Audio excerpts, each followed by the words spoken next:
So we're going to start with Becky Wilson from Carbon Toolkit, and I will hand over to you, Becky.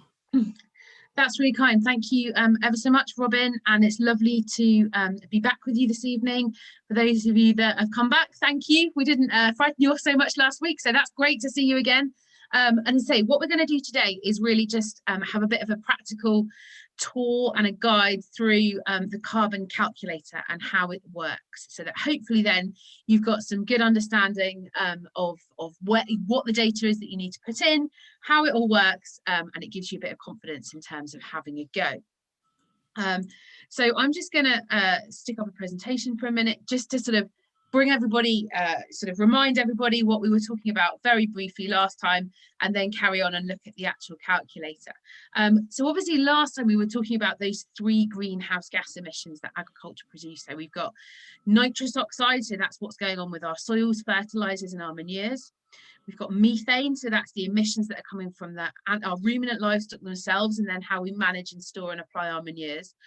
And then carbon dioxide, which is coming from the burning of fossil fuels on farms, so how we're using farm diesel, electricity, but also what's going on in terms of any cultivation on the farm.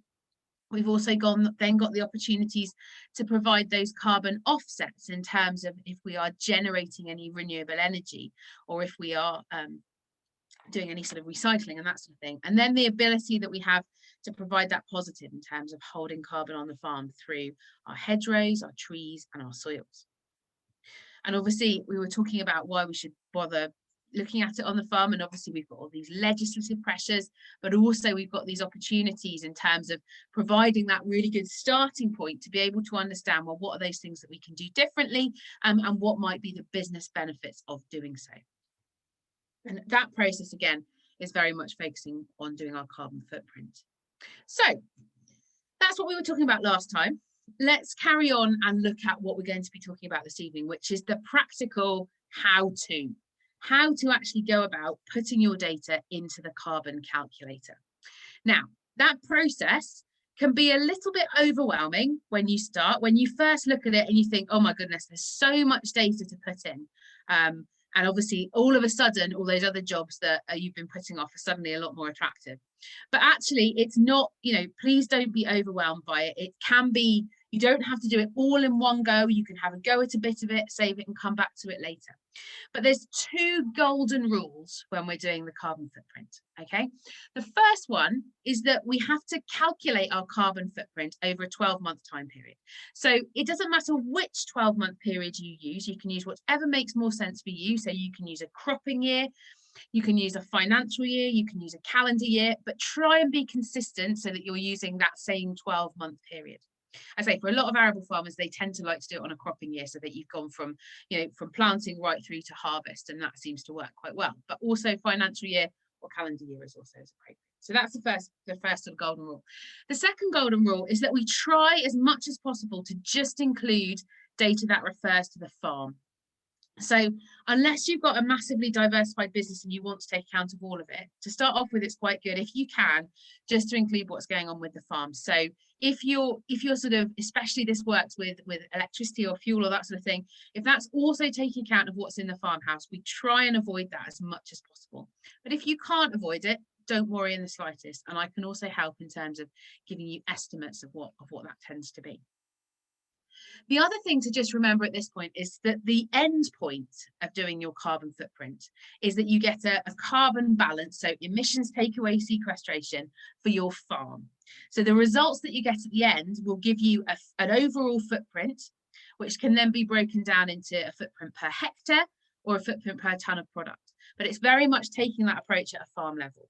We can then break it down by enterprise. So if you've got multiple enterprises on the farm, or you're growing multiple crops and you want to understand the carbon footprint of your wheat crop versus your barley crop, for example, or you've got a beef enterprise and your arable enterprises, we can do that. That's definitely, we can do that, but start by doing it all at a farm level, which you can then split it out. And I'll show you how to sort of how to create sort of splinter accounts when we go into it in a minute.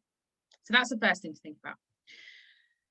We then have to think about collecting that information. And as I showed you last time, there's various different categories of information that we need to collect to put into the calculator. Okay, now that might look like quite a long list to start off with. Okay, it can be quite a long list, but again, try to sort of work through it systematically. The main categories that are going to provide the majority of emissions for all farms are fuels, cropping if you're an arable farmer, livestock if you're a livestock farmer, inputs, and then sequestration. So those 4 categories, so fuel, cropping, inputs, livestock, 5 categories, sorry, I can't count, and sequestration are the ones to start with. Okay, you can then go back in when you've got a bit more time and pop the others in, so materials, inventory, waste, and then distribution if you want as well. But very much start by doing those main categories, because that's where the majority of your emissions will come from. Okay, so you can break it down into slightly more manageable chunks. It's also then worth looking at, well, actually, when we get to the results section, it's worth remembering that sort of carbon footprinting works a little bit like an onion, in the fact that you get the sort of headline figure, which doesn't tell you very much, it's just a number.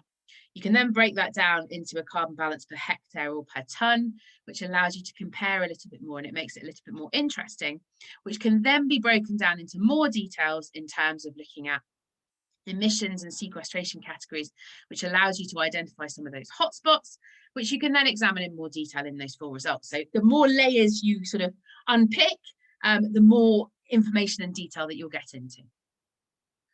And then when we look at how we use that information to look at what we're going to do next, what we want to focus on is looking at reducing the amount of emissions. So looking at how we can manipulate or change what we're doing around fuels, materials, inputs, crops, livestock, and waste, and look at maximizing the opportunities for improving sequestration. And then in terms of comparing your figures with others, it's important to remember that the best person to benchmark with is yourself. So obviously a starting point and then looking at how that compares over time. But you can benchmark with other farmers, which allows you to understand what the potential might be. But remember what I was saying to you last week about these are complex biological systems where things will change irrespective of your management because of the weather and other bits and pieces. So don't get hugely fixated on that number, just look at the direction of travel. Okay, so let's have a look. So hopefully that's just sort of giving you a bit of an overview. I'm just going to stop sharing and go into the website now. But as Robin said at the beginning, if any of you guys have got any specific questions as we go through, then I will. Right, here we go. Sorry, apologies.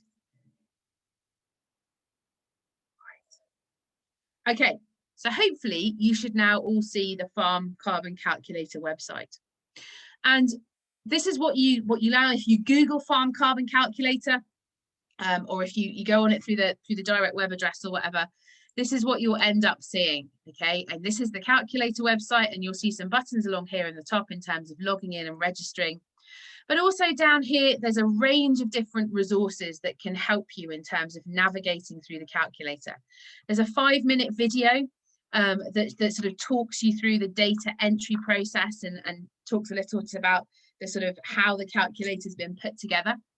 If you come down here, there's also a load of frequently asked questions. So there's lots of helpful information in there that might be useful for you. There's also the sort of technical information down here. So if you want to know about which current carbon footprinting standards that we adhere to, and what the sort of different level of information and detail of emissions factors are, all of that information is in there. Also, all of the references, so all of the data that sits behind the calculator is all available on that references tab there. So all of the different sets of information that we use to calculate the emissions factors that go into the calculator are all there.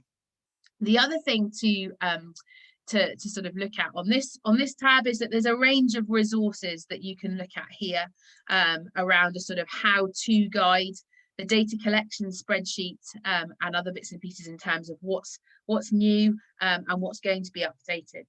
So what we do with the calculator is that we run a bit of a development cycle. So every year we update the emissions factors, so the bits that sit behind the calculator, and then as and when there's new research and stuff that comes out, that gets updated. But we update the figures every year, and so there's a list usually down here in terms of what's new, and that's about to be updated with the one for this year in terms of what's been changed, and so that you can get any understanding there. So lots more resources for you to have a look at when you've got more time. But the button that you want to start with when you go onto this is this register button up here, and that allows you to register an account on the calculator. This, as I say, is completely free. You're not going to get charged or anything for it, and you just have to put in an email address, a username and a password, and that will create you a login to the calculator. Once you've done that for the first time, you would then click on this login button, and that will then allow you to just enter your username and password and hit login, and that then takes you to your sort of section of the Farm Carbon calculator. So you'll see here on mine, obviously I've got lots and lots of reports that all go down here of all the different farms that I've been footprinting for. But when the first time that you go onto this, you will just have a blank sort of sheet down here, and you will click on add new report. And that's the starting point of going into the carbon calculator and starting to put your information in. So if I click on that now, that will take us in, and we'll go to this point here. Now, what I was saying about data collection, you've got two ways of doing data collection. You can either download the spreadsheet. So we have a data collection spreadsheet that's available here. It's also available in the resources section. And you can collect all of your information using that spreadsheet before you actually start putting it into the calculator. Now, some people like to do that. There are, again, a couple of things when you download the spreadsheet. Don't open the spreadsheet and then go, oh my goodness, what has she sent me? Because it is quite a big spreadsheet, because it's got to, I suppose, take account of all the different farming systems and enterprises that people might have on farms. So you do not need to fill in every single box on the spreadsheet. Just use the ones that are relevant for you. But a lot of farmers tend to find that actually they can just work through the calculator section by section and then just put the data straight into the calculator, because unfortunately, if you put the data into the spreadsheet, it doesn't magically suck it out of the spreadsheet and stick it into the calculator. You still have to go through that process of entering it in. So you might have to enter it twice, but some people like to collate it first. If you want to use the spreadsheet, it's there. But this is just a few starting bits of information that you need to put in. So you need to put in your farm name. So we'll just put in example farm. You need to put in your postcode, so where you're based. And that's because we're just developing a benchmarking feature so that you're able to then compare with farms in your location, or also farms within a specific enterprise category. So you just stick in your postcode there, and then you select which farming system or which enterprises you have on your farm. So obviously, if you were an arable and a beef farm, you would just click those two. You can click as many of those as you like. And what that does is it then allows you to access the benchmarking for those types of farms that you've selected up here. You then need to select your soil type. So again, there's a range of soil types here that you can select. If you have multiple soil types on the farm, please don't worry. At the moment, this information isn't actually being used to generate any reports. It's something that we're working on, but it doesn't currently lead anywhere. So again, you don't have to put anything in there at all if you don't want to. And then you need to split up your farm in terms of the amount of your farm which is cultivated, the amount of your farm which is down to permanent pasture, and any non-cropped areas. So any areas of woodland, any areas that are under sort of buildings or concrete, all that sort of stuff. So it all needs to add up to the total farm area. So you just put in your figures here. And then this bottom one down here is annual sales of everything that's leaving the farm. Okay, so if you're a dairy farm, you would put in your litres of milk. If you're an arable farm, you would put in your tons tons of cereals that are leaving the farm, or tons of crop. If you're a beef or a sheep farmer, you can put in, the sort of number of lambs or the number of cows that are leaving the farm. And this is the only point at which I would say the data collection spreadsheet is quite useful. And we had a question, from Ruth earlier talking about the fact that they sell stores. And so on the data collection spreadsheet, there's a nice little calculator that, especially if you've got beef or sheep enterprises, it allows you to calculate what your output is depending on what you're producing. So if you're producing stores, if you've collected the information either live weight or dead weight, it converts it into what it needs to be for the calculator. So that's the only point that the spreadsheet is super useful, just for that little calculation there. And so you need to add all those up in terms of all the different things on farm that you're producing. And then that allows us to break down your carbon footprint in terms of carbon footprint per tonne. And then the last bit on this page is just about where you're drawing the boundary around what's included and what's not included. And so for the vast majority of farmers, we're going to click farm because we're just interested in what's going on within our farm. We're not taking account of anything leaving our farm or going to point of sale. So once all that information's in, we then just click save, and that's the sort of initial farm level information that's in. And then we get into data collection, and you can now see that we've got these different categories that I was talking about earlier down here on the left hand side, and we've got this add new button up the top, and all of these categories work in exactly the same way in terms of the fact that all of them start by clicking on that add new, and then you get a drop down list of a range of different types of data. So in fuels, for example, we want to go to sort of liquid fuels, and then we get red diesel or road diesel or petrol, all those other sort of things. And we just click on whatever is relevant to our business, and we put in the numbers of litres that we've used. The interesting thing with red diesels, for example, is if you're using the diesel using your own farm machinery, obviously that can go in like that. If you are using contractors on the farm, so if you've got contractors that are doing different activities for you, there's a section down here called contractors, and you can either put in the fuel use if they're using your fuel, or there's a whole list of operations down here. So the different things that the contractors might be doing on your farm. So for example, if they're doing your combining, you just put in the number of hectares of combine that they're combining for you. And that then works out the fuel and the emissions associated with it. And you can do that for all the different multiple operations that are happening on the farm. The only difference, the only contracting operations that aren't done per hectare is if there's any baling going on. So if you're having any bales made for you, you can put down either the area or the number of bales, whatever information that you've got. The other thing I would just say at this point is if there's anything that you get stuck with, if there's anything that you don't quite know where to put it, or you get a bit stuck with it, I say, please get in touch. That's what we're here for. We have lots of farmers, ringing us up or sending us emails saying, I'm a bit confused as to where to put this. That's what we're here for. So please do that. So fuels is quite simple. It's just a case of digging out your receipts, looking at your tickets from other bits and pieces and entering them in. The only other interesting one with fuels is if you are generating any renewable energy on the farm. So if you have solar panels or wind turbines or any of that sort of stuff, that can all be taken account of within electricity. So you've got here, that's just your sort of consumption on farm.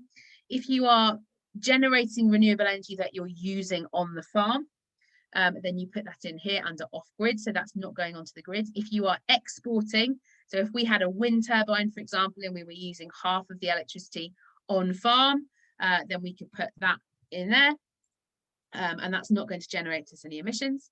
But if we were also then exporting half of that electricity to the grid, then we could then put that in here, and we would put that in terms of electricity exported to the grid, and we would put that in there, and that is then generating us an offset, so a positive. So as you then start to see, is you see that as you start to put more information into the calculator, you start to get a breakdown of those live results. So this is the fuel section currently. And as you start to enter information into more of these categories, you'll start to get a breakdown over here of what's going on. The other thing to just bear in mind here is that you have an edit and a delete button. So nothing is there which can't be removed. So if you suddenly say that you've used 1 litre of diesel rather than 10,000, you can just click on edit, and you can just change it to whatever it needs to be. So it's all very user friendly, and you can just go in and change, delete, do whatever you need to do. So that's how the sort of actual entering data process works. And again, you can work your way down the different categories. So for tonight, because I haven't got a huge amount of time, I'm just going to highlight some of the things with the main categories. So if you don't need to use a category, you can just turn it off. So we're not going to look at materials tonight. We're not going to look at inventory. Cropping, the way that you enter your data in for cropping is that you enter information for all of the crops that you're growing on the farm. So you just select agricultural crops, and then there's a whole list of different crops that you might be growing. If we put in wheat there, for example, you add up your sort of total harvested tonnage across the area. So if you had, I don't know, 20 hectares of wheat and it was yielding 10 tons a hectare, then we would just put in 200 there. And that's calculating the emissions associated with the breakdown of those crop residues, which produces some nitrous oxide. The other bits to include in cropping is if you are using any sort of, if you are bringing onto the farm any organic material, so if you're applying any sludges, manures, digestates, all that sort of stuff, all of that comes in this category in terms of organic fertility sources. So all of that information is in there in terms of the different things that you might be importing. If you are producing them on farm, don't include them in here because obviously we take account of livestock manure within the livestock tab. And the other things that go in here are if you're applying any lime and other bits and pieces. So again, all fairly straightforward. And you can see that now, as we've added that input in here, we're now starting to get a breakdown. So we can see that at the moment, 67% of our emissions are coming from our fuels and 32% from our fertilizers. Sorry, not fertilizers, crops. Fertilizers come into our inputs tab. So we've got a huge, a long list here of the different types of fertilizer that you might be applying. Now, if you know the specific product that you're applying, and some of the fertilizer companies are now producing their fertilizers with a specific carbon footprint on the front of them. If you have one of those fertilizers, then you can click on specific there, and you can select your fertilizer there. So for example, if we were to select that one, obviously other fertilizers are available. And if we were to put in the amount of that we've used, then that's calculating using the specific footprint that's come from that company. However, if you don't have that information, then all you need to do is click on fertilizer again, and you need to click on average. And there's a whole list of different, sorry, I'll just move that up. There's a whole list of different fertilizer products that you might be applying. And again, it's just like I was just doing then, it's just a case of clicking on the one that you're applying and putting in the total tonnage that you've used on the farm. If you're applying a blended product, so if you're applying, I don't know, a 0.25/25 or any of those sort of things, all of that information goes in down here under custom. So if you click down here under custom blend, you just put the total tonnage that you're putting on, and then the percentage breakdown. So if it was 0.25/25, for example, we would just put in 0.25/25, and that calculates the emissions associated with it. We are currently working on the emissions factors for sulphur. They haven't been massively forthcoming. So if you've got products that have sulphur associated with them, just don't worry about the sulphur at the moment. The vast majority of emissions are coming from nitrogen.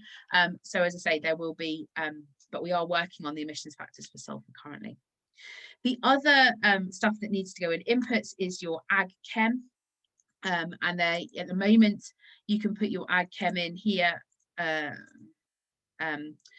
under the different categories. So we've got fungicides, growth cycle, all those sort of things there. If you don't know, we've got average values that you can use, and we've also got a calculator that sits within the main website that allows you to calculate the total active ingredient with a whole long list of products. So that hopefully makes that a little bit easier. The other important categories, livestock. So obviously this is taking account the emissions associated with the animals themselves, and then also the various things that they might be being fed, and also how their manure are being managed. So again, it's a drop-down menu looking at all the different types of animals here. So if we had beef cows, for example, it's asking you the numbers this year and also the numbers last year. And that's, if you remember from when we were talking last week, that's giving you the information about that GWB star, or that different way of measuring methane, so that we can calculate that. We then have to work out how our manures are handled. So again, you know, whether the percentage of their manures which comes on as a slurry, as a solid manure, or whether they're in the field. So if they're in half the year and out half the year, we would just put it like that if it was on a slurry based system.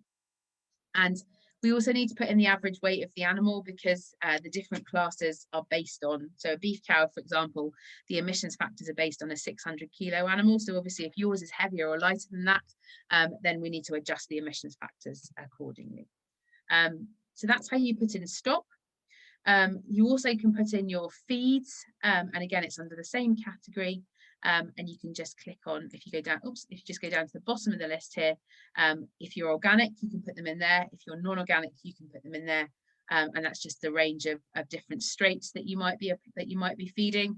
But we also, if you're feeding any sort of blended product or cakes, those are down there in the feed blends category. So if you're on a 16% or an 18%, all of that information is in there too. So that's the emissions categories. And then in terms of sequestration, there's two distinct ways of doing it. We obviously have the sort of area-based schemes, which is very much looking at our, we'll come back to those two in a minute, which is our sort of woodland, our hedgerows, any orchards or perennial crops we have on the farm, and also any habitats. So for woodland, there are a couple of different ways that you can enter information. You can enter it into the detailed category, which allows you to take account of the carbon sequestration of individual tree species and the age of their trees. So if you wanted to do that, you just click the sort of main species, and then you put it in terms of the area and the age. So you can select which age bracket your trees sit into. If you want to do if you want to do a detailed category, you can also put them in under broad categories if you like as well, if you don't want to put that age limit in as well. Hedgerows, again, a range of different how those hedgerows are managed, and the length and the width of the hedgerows. So length of hedgerows and how wide they are, and that allows you to put in those. I just see we have it shown. No, you don't. If you're making the silage on your own farm, then you don't add it in. It's only if you're bringing, because we'll take account of that within the cropping. It's only if you're bringing a feed in from outside that you would take account of it.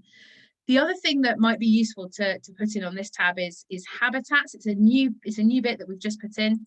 So there's a range of different habitats here that you might have in terms of any stewardship areas. And again, it's just a case of selecting which one is relevant to what you've got, and then putting in the area of them. So how much of those that you might have, and that will calculate the sequestration value for you. Now, the final one within sequestration is soils. Now, as I said to you last time, the way that we currently straw tonnage that you keep on farm as opposed to selling off the farm. So Claire, that question, is that about if you're within that feed category? Hi, can you hear me? Yes, hello. Yes, I can hear you. Yeah, no, I just wondered, when you, just going back a little bit, and I might have missed you saying this, but when you said about calculating the tonnage that goes off your farm, so I have quite a lot of straw that goes off my farm and some straw that stays on the farm. Do you just add the tonnage to the straw as well as the tonnage of the grain? Yeah. Only the stuff that goes off the farm though. So the stuff that you would keep on, you wouldn't include there. Okay, thank you very much. That's all right, no worries. So the way that we currently do soils in the calculator, as I said to you last week, is that you have to have 2 time points where you've got that information. So if we select soil organic matter there, we need to put in a field reference. So again, you can do this by individual fields. You can set up all of your fields in here, or you can, if you take a soil sample from a grass field, for example, as a representative sample, you can use that as a sort of proxy measure for what's going on across the farm. Now, obviously, we would advocate that the best way to get a really detailed understanding of what's going on is to sample your fields in a regular basis, so every sort of 5 years or so, and that will give you some really good data. But when you're starting out this process and you haven't got that background information, you can just start to have a play around with this and see what you need to do. So Actually, at that point, what I'm going to do before I just show you that is I'm just going to show you the results. So on this completely fictitious farm, once you put all your data in, you then need to click View Report, and that shows you the information that we've put in. So this now gives us those results. And this is a bit like what I was saying at the beginning about that carbon footprinting being like an onion. So we've got the carbon balance at the top, which gives us total carbon balance across the farm. And then you can break that down into a bit more detail. So here we can see that carbon balance overall, which gives us a carbon balance per hectare, carbon balance per ton of product. So that's what's leaving the farm. And then we've also got some benchmarks around the fuel use per hectare and nitrogen use per hectare, which is actually not operational at the moment. It's just because I have an admin account that's there, so that shouldn't be there. You can then start to understand where the majority of those emissions are coming from, and also on the other side. So you can then start to say, well, okay, this is great, but going back to what I was just saying about soils, I haven't got any soils data, any soil analysis data at the moment. So what can I do? Well, we can say, well, what do I need to do across my farm to actually become net zero or offset those emissions? So if we go back into sequestration there for a minute, and we say, well, I'm just going to think about this. So I'm going to add soils in here, and I'm going to put soil organic matter in there. And I'm going to say that actually we're going to have a look at our arable ground. Let's do arable. Okay. I'm going to say, well, actually, let's have a go. I think we said 100 hectares of arable at the start. So let's say on about a quarter of those. So on a quarter of our arable area, we need to put in our soil bulk density. And our soil bulk density is the mass of soil within the field, which helps us calculate the carbon stock. If you don't know what your soil bulk density is, we have a list on the website of the sort of average values for the different soil types. So if you're on quite light, chalky soils, then that soil bulk density is usually around 1.5. And then the depth that you've taken your soil sample. So we could say here that actually we've taken it to 20 centimetres, so we're going to put in 0.2 metres. Now, the way that the algorithm works is that you have to have, as I said a minute ago, 2 time points where you've got soil organic matter data. So if we just put in here year 1 and year 2, just to make it easy, and we're going to say that actually our soil organic matter is at 5.5. We say, well, actually, what do you think we could do? Well, actually, if we said we could improve that 20 hectares by 0.5% a year, so we went from 5.5 to 5.55. Well, let's see what that does. So if we then save that, we can start to see that all of a sudden, that 25 hectares is actually sequestering us just under 80 tonnes of carbon. So if we look here, we can now see that we're at 355 and 90 tonnes. So we say, well, actually, we're probably doing a little bit on our grassland as well. So if we then put a similar sort of thing in our grassland, and we say, well, actually, we'll put half of our grassland hectare in, and we'll have it's the same bulk density, and we're at the same depth of soil sampling. And we'll say that we do the same thing, or they will. So that 0.05 increase across half of that hectareage. And we can now see, if we look here, that suddenly that grassland on that 50 hectares is sequestering quite a lot. And if we were to then look at our report, we can then start to see that that's made a big difference in terms of looking at where we are now. So we've gone from a carbon balance originally of that 330 tonnes down to 104 tonnes. Now you could say, well, that's just me playing around with the numbers. It is, but that's where soil sampling is so important, and actually being able to understand where you are currently and what the potential is to improve. So one other thing I would just like to show you, and then I'm going to shut up and hand over to Sarah. That process of data entry, as I said last time, is only really a pain in the bum the first time you do it, because once you put your data in once, you can see that example farm. When you go back to your reports here, that farm is then there. So when you come to redo your footprint next year, or if you want to look at the difference between, for example, what I just did with the soil, or you want to say, well, what would be the impact of changing my fertilizer? Then you could, now that report's in there, you can copy it. And so for next year, you can start by using last year's data and just change anything that's different. Or if you wanted to do a compare, so if you wanted to say, well, actually, what would be the impact of changing my fertilizer by 10%? Then you can copy that report and you can then play around with the new report.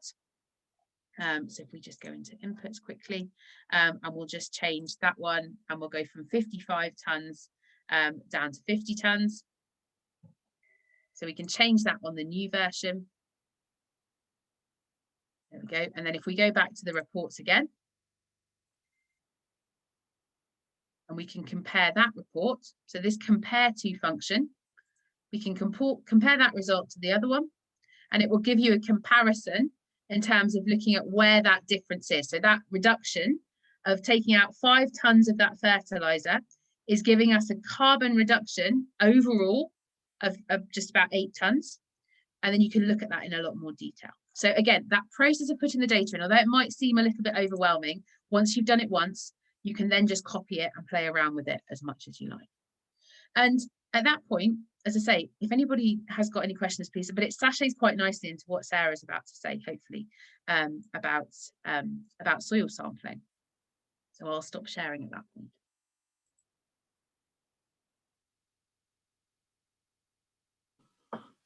Thank you, Becky. So you're going to hand over to Sarah now, who's just going to give a quick overview on soil sampling. Here we go.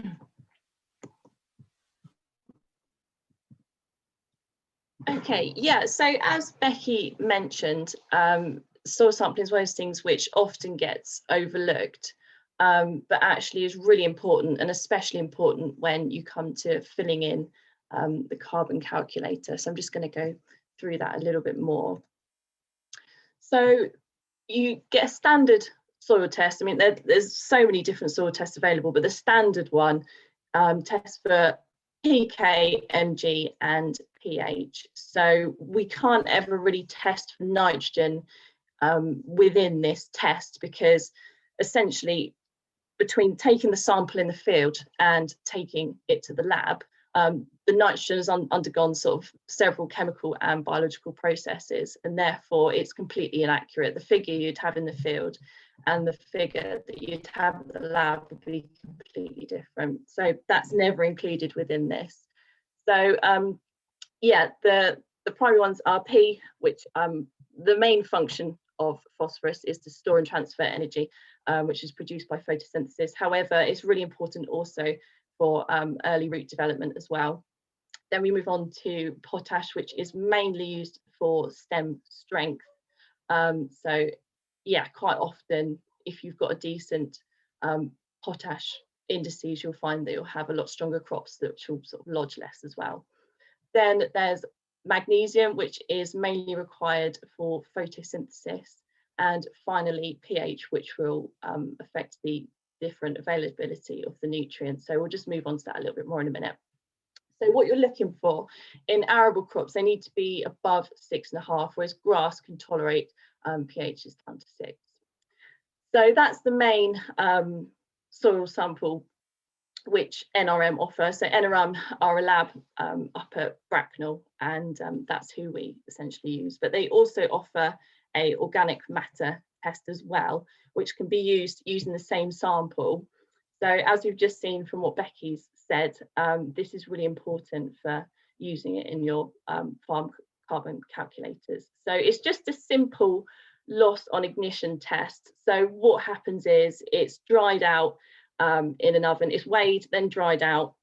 So you just get rid of the moisture, then it's weighed again, then you put it in a furnace, and then it's weighed again, and that's essentially what your organic matter percentage is. So we don't ever sort of say that these are gospel. The figures can be sort of very, it ranges hugely, and it's not completely accurate. So just use this as a bit of a baseline, really. Also, if you're on chalky fields, again, it's never that accurate, because chalk is like a sponge, and you can dry it out in an oven at 100 degrees. But when you come to putting it in the furnace, quite often some of that moisture hasn't completely gone in the drying process, and therefore is then sort of counted as organic matter instead. So quite often chalky fields can end up a little bit higher. Okay, so just going back to the nutrient availability. So yeah, as I said, arable fields, you tend to sort of need 6.5 and above, whereas grassland considered 6. So you can see really the main one's phosphorus becomes completely unavailable, really, down to sort of 5.5, 5. So the lowest I've ever seen at pH on farm is about 4.2, and the highest has been sort of about 8, I guess. And also magnesium as well is reduced hugely, sort of the lower pH that you go. So it's really important to try and keep it above sort of 6, 6.5. So where you've got sort of more alkaline soils, it's less of an issue. I mean, iron doesn't provide a huge role within sort of growing of the crop, and manganese is very easily fixed by a foliar application, so it's less of a problem if it's alkaline. So just quickly on how to soil sample, is one of those processes which isn't difficult, it's just really time consuming. So obviously this can end up quite an expensive job if you end up getting somebody in to do it for you. So we sort of try and encourage people to kind of take them themselves, just to kind of try and save a bit of money doing it. So you can use a spade or a soil corer, doesn't really matter too much. However, we always suggest using a spade because then you can get an idea of your soil structure, and also whether there's any pans or the amount of worms in it. It's just really good to kind of get a spade in the ground and kind of see what you're dealing with, really. In terms of depth, you're looking at sort of 15 centimetres down for arable fields and 8 centimetres for grass. It's just essentially where the roots sit.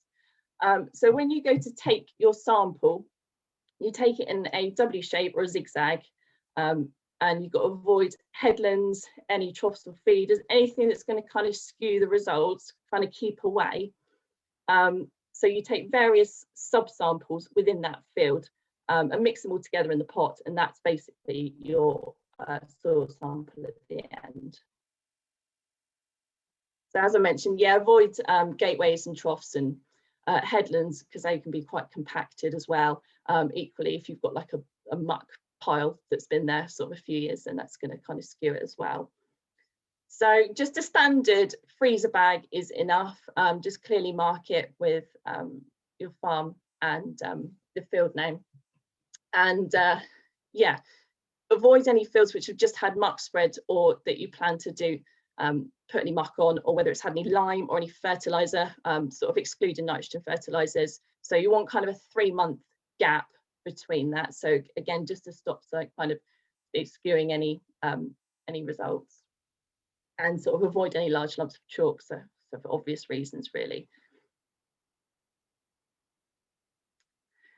So how many samples do you take? Well, 1 sample per field is usually enough. So when it comes to the sub-samples, the more you take, obviously, the more accurate it's going to be. So we usually say if you've got a large field, so say sort of more than kind of 40 acres, or if there's sort of a big change in the soil type, it's best to do more than 1. So you're taking a sample on the different soil types, essentially just because different soil types have different nutrient holding capacities and different pHs. So the results are likely to vary. Also a really good chance if you've got a poor area of your field and you're always thinking, okay, well, this never performs, or why is this always bare? It's a really good chance to be able to sample that then as well. So this is the form that we get from NRM. So we've got an account with them. So we put everything through them. Just move this out of the way. So it's pretty simple to fill in. I'll give this form to Robin, but all your details go down in the left-hand corner, all your client details. Then you've got obviously your field name. They only go 1 to 6. So once you've done 6, then go back to 1 and put that on the bag, and then they'll just match it off with the field name. If you're requiring soil organic matter testing as well, there's a code that needs to go at the end, which is A218. And then my details go in the bottom right-hand corner. And then it's always useful to ask for a lime requirement because they will give you a lime recommendation with the soil test results. So also we'll ask you to fill out an invoice form, basically because we put everything on our account with NRM, and then at the end of the month, they'll give us a bill and we've got to proportion it back to everybody. So cost-wise, The basic soil sample result is £12 plus VAT. If you're wanting the organic matter test as well, which I would hugely recommend, you don't have to do every field. Say if you want 10 samples, perhaps test 3 or 4 for organic matter, just so you've got base value to be able to put into the carbon calculator. So they're £19.50 plus VAT. And then any deliveries, if they go to Parkwater Farm, then I can collect them from there. So that cost is for the lab sample and the courier. So you've done all the sampling and you've got the results back, and perhaps you've got some low indices. So you're looking, target indices are always 2. So for P it's 2, K it's 2-, and MAG it's for 2. So if you're wanting to build them up, then the best way to do it is with organic manures. If you've got organic manures, it's always good to get it tested. Again, you can do that with NRM just to see exactly what the nutrient status is. So by using organic manures, you can look to build an indice by 1 over sort of 3 to 4 years, where if you're using artificial fertilizer, that can take 10 years. So it's always really good to use organic manures where you can. And of course, you're increasing organic matter and basically improving your soil structure as well. And finally, how to build up your soil organic matter. So grass is always a good one if you can, put that in rotation. Incorporate straw. I always get met with a bit of a funny look when I suggest that to livestock farmers, like, no way. But it's just, if you're able to, then it's hugely important. And it can, yeah, really increase your potash indices in particular. Again, including organic manures will help. Min-till.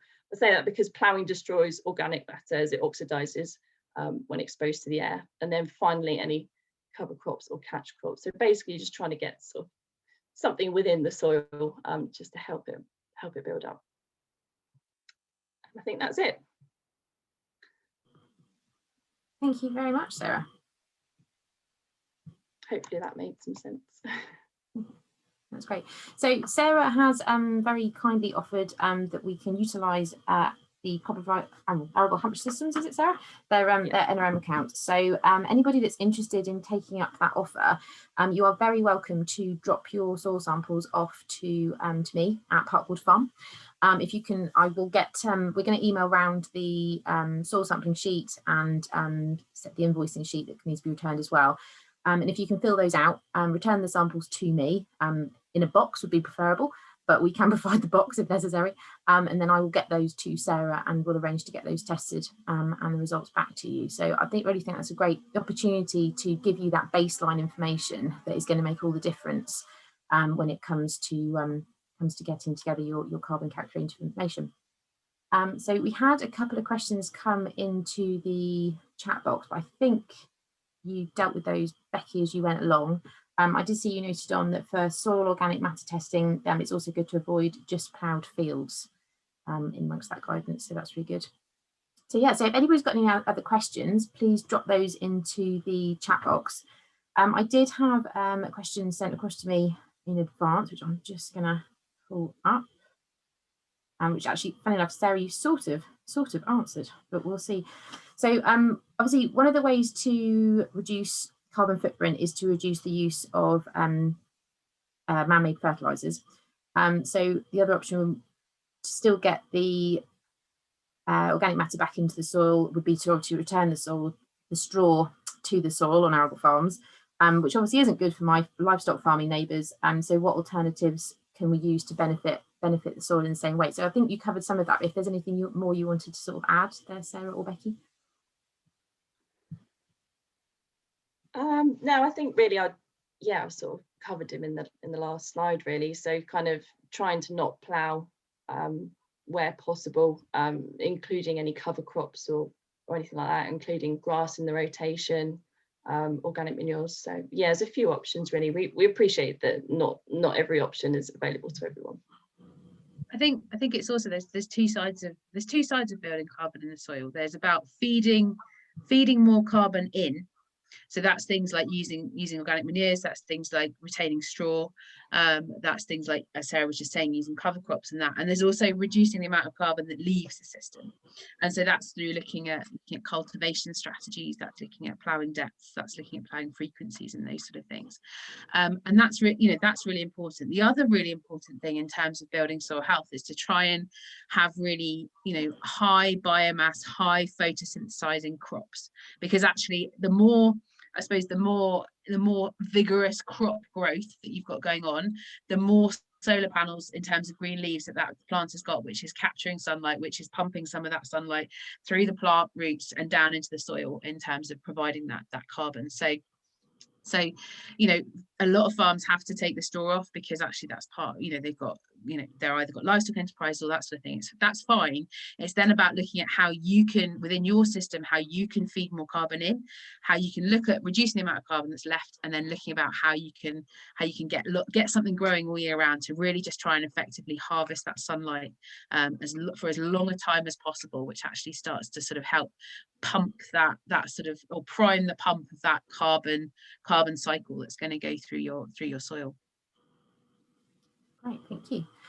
So one of the other questions that I had in advance was to do with average figures for when you're entering this information. If you're struggling to pull out the information that you need for these areas, is there some more information that is that available through the Carbon Calculator website for filling those gaps? Definitely. I mean, if you're struggling with, I suppose we've got lots of figures and have helped lots of farmers to do it. So if you're struggling with anything in particular, just drop me a line or give me a ring, and I'll give you some data to put in. It's not a problem at all. As I say, and those sort of ones where you want average data tend to be on those sort of materials and inventory and those sort of things, which are important, but they're less important than some of those big ones. So as I say, have a go with your farm figures as much as possible with those big categories. So things like fuels, inputs, cropping, livestock. But as I say, if you want any help or you want any average figures, just give me a shout, and we can work something out which works for your system and how things are. Great. One of the questions that I wanted to sort of ask was, if you are I suppose it particularly applies to livestock farmers, where you might be grazing, land you don't own. So how does that come into the equation when you're looking at these carbon calculators? So I mean, we have that from the other side quite a lot in terms of if you're grazing land that you don't own, then you could in theory include it as part of your hectarage, but it would depend on whether you're just using it as extra grazing, or whether you're managing that in any other way apart from putting your livestock in. What we tend to have sometimes is the other way around, and so you have arable farmers, for example, that have sheep that come in on tack or something like that, where they're in for a few months of the year. And what we do then is we sort of take an assumption, because the emissions that are associated with the livestock within the calculator assume that they're on your farm for 12 months. So if you have sheep that are only grazing for 6 months or 3 months, then we just reduce the numbers down to what it would be equivalent over the year. So if you had 100, we'd only put in 30, for example, or something like that. So that's the way it tends to work. On the other side, as I say, we don't tend to sort of come across too many problems with that. It's just a case of you can it's additional land that you can include. Okay. Got a question. How does the carbon I would get from spreading AD digest, and we have 2 AD plants in the island here, compare to chopping straw back onto the field after combining? So I suppose the other thing that you're getting from that digestate is obviously a source of nitrogen and source of nutrients, which you won't be getting if you're just chopping your straw back on. So your straw obviously has a higher carbon content than that digestate would have, which tends to have quite a low dry matter percentage. But I would suggest that you're probably applying that digestate not as a carbon source, you're probably applying that digestate more as a nutrient source. And in that respect, it can be quite good in terms of providing those crop available nutrients. And if you wanted to compare the carbon footprint of fertilized bag fertilizer compared with digestate, then digestate is always going to be more favorable because obviously it's part of that energy generating process. The only thing I would say with digestate, and we've got it on a couple of farms that we work with, and I don't know, Sarah, whether you've got any comments on this, is that it can, because it's got quite a high pH and it's quite alkaline, if you apply large quantities of it over a large period of time, you can get issues in terms of with soil health and biological health, so it can adversely impact on your worm populations. So it's good to look at how you can balance that a little bit. But as I say, in terms of if you're just looking to try and return carbon without any nod to nutrients, then obviously straw is got high carbon content in it, so is gonna put that carbon in. But if you're wanting something that has a combination of crop available nutrients and also a bit of organic matter, then digestate, depending on whether it's the liquid fraction, solid fraction, or whether it's separated and all that sort of stuff, will also provide some of that. Did you want to come in there, Sarah, or not? No, I mean, yeah, the case about the sort of the worm numbers, etc. Yeah, applying digestate is going to have an impact on that. However, with some studies that's been done up at Basingstoke, where there's an AD plant, then it's been seen that the worm numbers do generally build up within 12 months of it being applied. So it's only really a short-term issue. Mm-hmm. So if anybody got any questions they want to ask, you don't have to type them in. Feel free to shout at me. No, nobody can. Yeah, I mean, is there any other sort of tips and tricks when it comes to collecting the data, Becky, that you think is particularly useful? I mean, I guess it's a case of, it's a bit like setting up your Sainsbury's shopping list. Other supermarkets are available for the first time, and it's going to be better going forward with that. But are there any tips or tricks for gathering that information to start with? Yeah, I mean, I think don't. I suppose the main thing is don't panic about it, and don't get massively overwhelmed by it. It doesn't have to all be done in one go. As I said, you can work through it gradually. And I think secondly is just start it. Quite often it can be quite overwhelming, but actually if you start it, then actually you'll find the vast majority of farmers say, well, actually it's not as bad as I thought it was going to be. So just putting some figures in then sort of stimulates the process to keep going, because you think, oh, well, that's doing that. And as I say, I suppose the other thing is, as I say, we're here to help. So if you need any more help and guidance, give us a shout. But I suppose the other thing is, if there's anything that you've got, I suppose quite often the sections to start on are the ones that information is probably already in your head. So for arable farmers, that's your cropping areas. For livestock farmers, that's your livestock that's your numbers and types of livestock. Start with the things that you don't have to go and look for the data for, and then start to add in those bits that might need a little bit more, rummaging around in the invoices or the filing cabinet or whatever to find them. Okay. I had a message through say, could we have another look at the chemical input part of the calculator? Yeah, of course. Before we finish? Absolutely. Just grab it. What would you like to look at in the chemical input part? So if I go on to inputs, sorry, we'll just go back into it. Okay. Sorry, I do realise I zoomed through it quite quickly, but so obviously we've got a range of different fertilizer products here. So again, if you've got the actual numbers, then that goes into specifics, but otherwise just click on average in there, and then we've got a range of different types of fertilizers there. So if you are applying one of the fertilizers that's on this list, then just click on it and put in the tons that you're applying.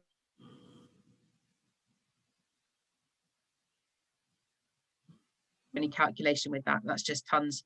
If you've bought 25 tons, then you stick in 25 tons. If there's something that you've got that isn't on that list, then you can put it in under that custom. So again, fertilizers, average, custom blend, and then you just put in the usage, so the number of tons that you've used of it, and then the percentage of N, P and K that's in that fertilizer. So if it was 20, 10, 10, for example, we'd have 20, 10, 10. And those are just the numbers that are on that blend formulation on the front of the bag. And all of those figures go in there. So we would just have 20, 10, 10, and then just click save. Does that make sense? Yeah, and so do the chemicals have similar kind of choice options as well? So the chemicals, so you just click on the type, and then, as I say, the way that it works is you have to put it in terms of kilograms of active ingredients. So on the calculator website, so under resources up here, there's it's literally about to come on. So if you hang on a couple of days, it will be there. We have a calculator which allows you to calculate your kilograms of active, because we totally accept that for a lot of farmers they might not know that information, so that you can just put in the usage of different products. So I've applied, I don't know, however many litres of Roundup, or how many litres of Avadex, or one of those other sort of things, and it will calculate all that for you. So you can either put in all of your chemicals that you've used, or if you don't want to do that, you've also got average figures for per hectare per crop.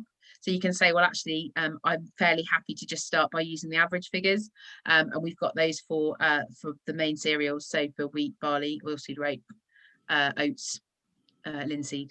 So those are all there, which are just the sort of default average values.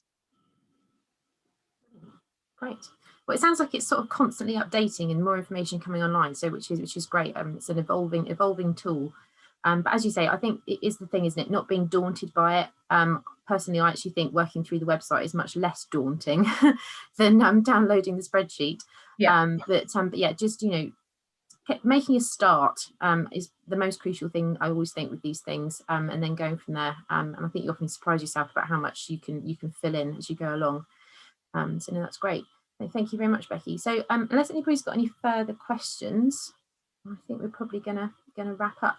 A recording of this session will be available again. I will just send round to everybody. But I mean, we are going to explore the option of getting Becky over to the island. Once we can do that and physically get together, just to explore this again, and offer people the opportunity to ask a few more questions. So if that is of interest, please do get in touch with us, and we'll see what we can do about that. But yeah, so, and if you want to take up the soil sampling, also please do get in touch. Feel free to drop off soil samples to me at Parkwater Farm. If you need directions or address, please get in touch with that as well. But other than that, thank you very much to both of our speakers. It's been another interesting session. If anybody wants any follow-up questions to either of the speakers, please do get in touch as well. But other than that, I will let you enjoy the rest of your evenings. And as I say, we've got another session next week, which I will send some more information around about in due course. So thank you very much.